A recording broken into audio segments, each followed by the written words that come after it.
For today's lesson, we're going to be looking at writing expressions. Now, the last time we found out how to evaluate expressions, and that's when we were given an expression with a variable. So it was something like 2 times x plus 3 minus 1. And evaluating was just solving the expression. Today we're going to be given something that's kind of like a word problem, and we're going to find out how to take the word problem and write an expression using it. So let's look at our first sentence here. 5 more than twice a number. Now when I read through these, I want little key words to pop out in my mind because it's going to help me write the expression. If it tells me to find a product, I know it's going to be multiplication. If it mentions the sum, it's going to be addition. If it says anything about the difference, it'll be subtraction. And if it mentions a quotient, I know that it's going to be division. So I'm just going to pay careful attention to all these sentences. Now back to the first one. 5 more than twice a number. That 5 more part, I'm already thinking that it's going to have addition in it. And since it said twice a number, I'm thinking that's going to be multiplication. And then I'm going to have a variable and have to multiply it by 2. So let's write this out as an expression. 5 more than twice a number. Well, it's going to be 2 times my variable x because it only says a number. It doesn't actually give me that number.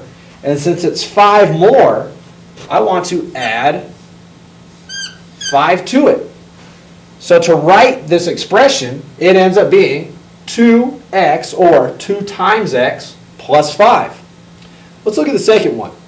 The sum of 2 and a number to the 4th power.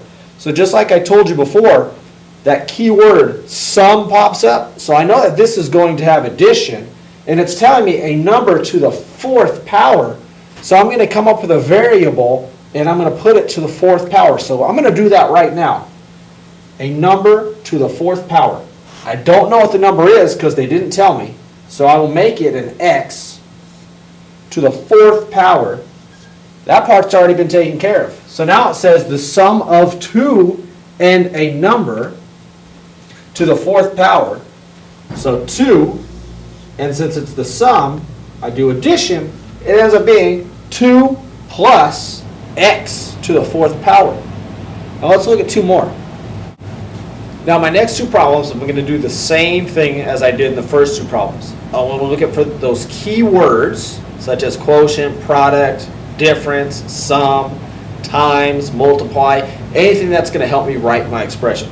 So this third sentence says 3 times, that should be my key word there, 3 times the difference, there's another key, of a number and 2. So they didn't give me the number yet, so I'm going to put it down as an x. And since it's the difference, it's going to be subtraction. I know it's 2. So I end up with x minus 2, and I want to multiply it by 3. So simply 3 times x minus 2. If we look at the bottom one, 4 decreased by the quotient. There's 2 tips there, quotient and decrease. Decreased means there's going to be subtraction.